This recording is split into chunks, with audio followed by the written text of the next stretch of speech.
Detroit, 1943. The sound of steel and diesel filled the air. Inside a cavernous factory on the edge of the city, a line of massive engines rolled off the assembly floor. 6 cylinders, cast iron blocks, no computers, no sensors, just compression, combustion, and torque. These weren't passenger car engines. They were built for war, for farms, for construction sites where failure meant death or ruin. They were Detroit diesels. And they had one job: never quit. Decades later, you can still find them running in old tugboats, generator shacks, vintage trucks parked behind barns, engines with 1,000,000 miles that still fire up on the first crank. How did one company build machines that outlasted wars, only to vanish when the world needed them most? This is the story of the Detroit diesel 2-stroke engine, the machine that defined American industrial power, survived hell on 6 continents, and became a legend mechanics still swear by today. If you love stories about the machines that built America, hit that subscribe button, because this one's special. America in the 1930s was a country on its knees. The Great Depression had gutted industries. Unemployment hovered near 25%. Farms failed. Factories closed. Steel towns went silent. But in Detroit, General Motors saw an opportunity. They didn't just want to build cars. They wanted to own the entire industrial backbone of the nation. Trucks, buses, trains, ships, construction equipment. Everything that moved heavy loads needed an engine. And GM wanted to supply it. The problem? Existing diesel engines were European designs. Slow revving, heavy, expensive to maintain. Built for ships and stationary power, not the rough and tumble world of American trucking and industry. GM needed something different, something tougher, something that could run in a desert, a swamp, or the North Atlantic, and keep running when everything else quit. In 1938, they founded the Detroit Diesel Engine Division, and they hired a man named Charles Kettering to oversee it. Kettering was a legend, the inventor of the electric starter, a GM vice president, a problem solver. Kettering was a solver who believed engines should be simple, reliable, and brutally effective. His team had a radical idea: build a 2-stroke diesel. Most diesel engines were 4-stroke: intake, compression, power, exhaust. 4 movements of the piston per cycle. Reliable, yes, but heavy, complex, expensive. A 2-stroke combined the intake and exhaust into 1 stroke. That meant more power per revolution, lighter weight, and a simpler design. But nobody had made it work reliably in a diesel. The fuel injection had to be perfect. The scavenging airflow had to be precise. One mistake, and the engine would choke on its own exhaust or burn itself out. Kettering's engineers worked in secret. They tested prototypes, blew up cylinders, and redesigned fuel injectors 20 times. And in 1938, they unveiled the Series 71, an inline-6, naturally aspirated, 2-stroke diesel. 110 horsepower, cast iron block, roots-type blower to force air through the cylinders. Unit injectors that delivered fuel at exactly the right millisecond. It sounded like nothing else on Earth. A high-pitched scream at idle. A relentless mechanical roar under load. Mechanics called it the Detroit Scream. And once you heard it, you never forgot it. The first customers were skeptical. 2-stroke diesels?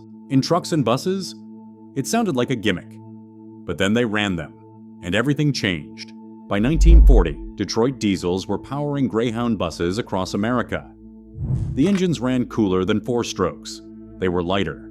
They had fewer moving parts, no valves, no camshafts, just pistons, rods, and that signature blower forcing air through the block. And they didn't break. Drivers pushed them across the Rockies in winter, through the Mojave in summer, day after day, mile after mile. And the engines just ran. Then came December 7th, 1941. Pearl Harbor. America at war. And suddenly, Detroit Diesel wasn't just building engines for buses. They were building them for the most important machines. In the world, the U.S. military needed power. Lots of it.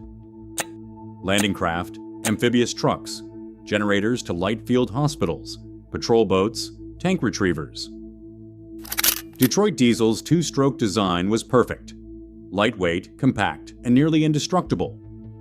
The Navy ordered thousands for landing craft, the flat-bottomed boats that stormed beaches from Normandy to Iwo Jima.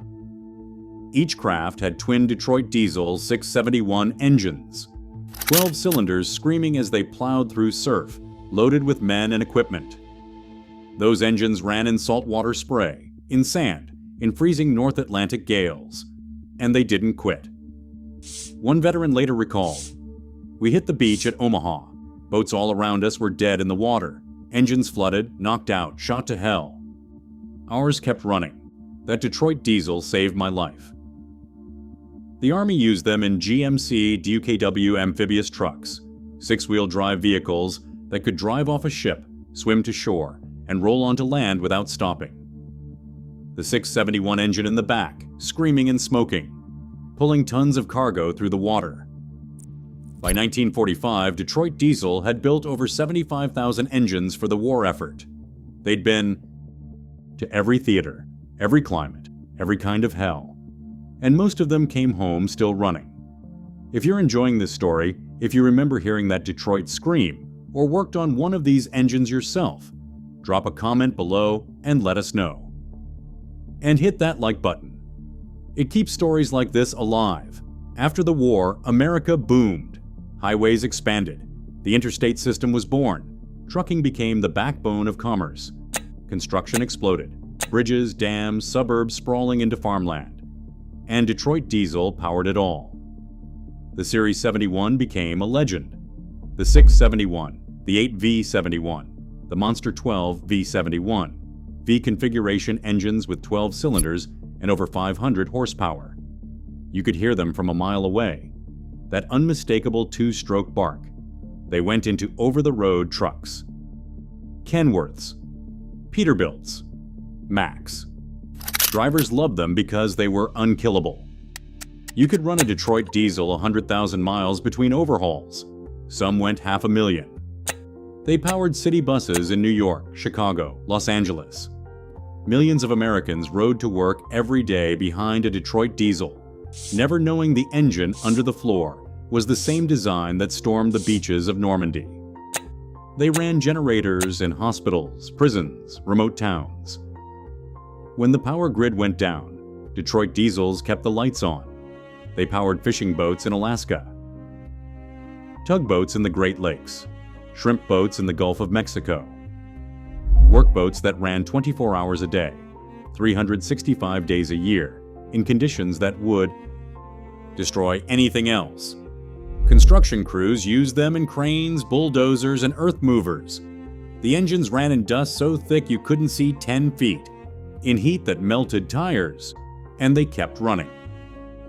There was a saying among mechanics, "If it's got a Detroit in it, it'll start." And it was true. The secret was the simplicity. No valves to adjust, no overhead cams to time, just a blower, injectors and pistons.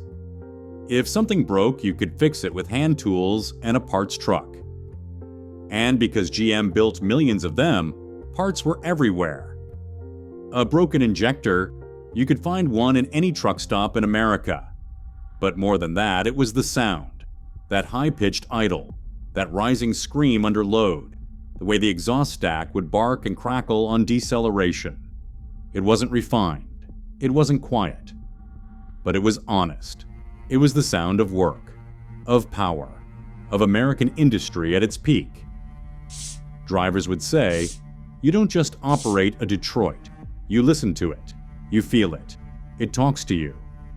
And they were right. By the 1970s, Detroit Diesel was everywhere. They had over 60% of the heavy-duty truck engine market. They were in thousands of buses, boats, and construction machines. They'd gone global, used in Europe, South America, Asia, and Africa. The US military still relied on them.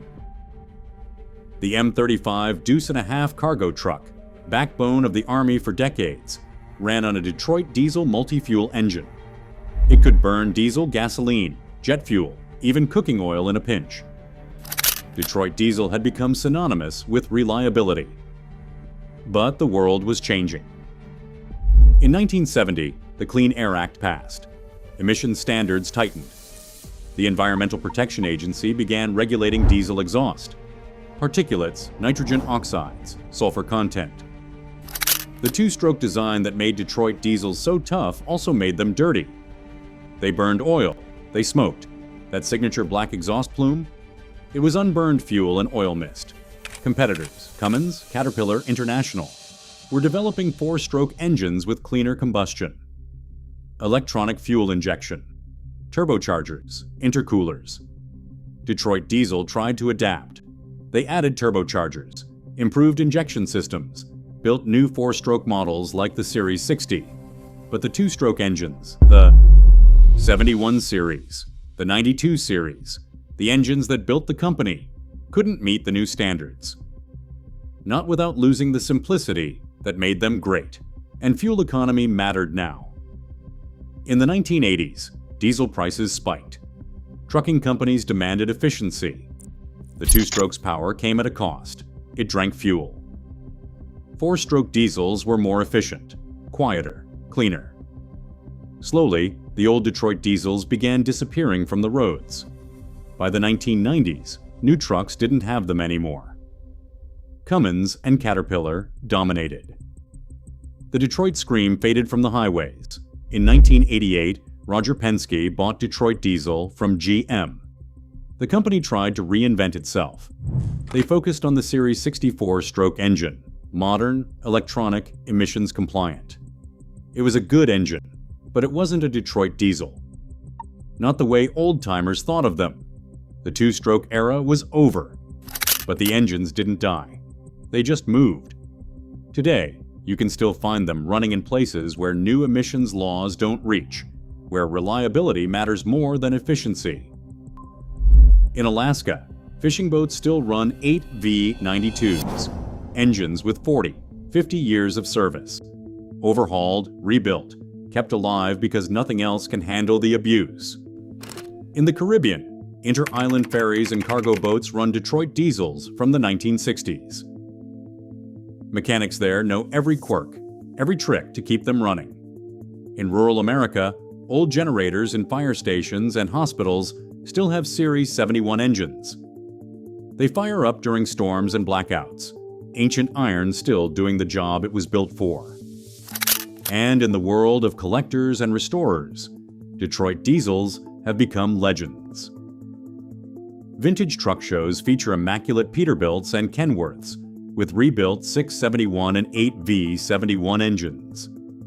Owners spend thousands restoring them to factory spec. They polish the blowers, paint the blocks, and when they fire them up, crowds gather just to hear that sound.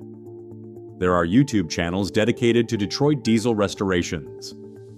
Forums where mechanics, some in their 70s, some in their 20s, trade advice on rebuilding injectors and timing blowers.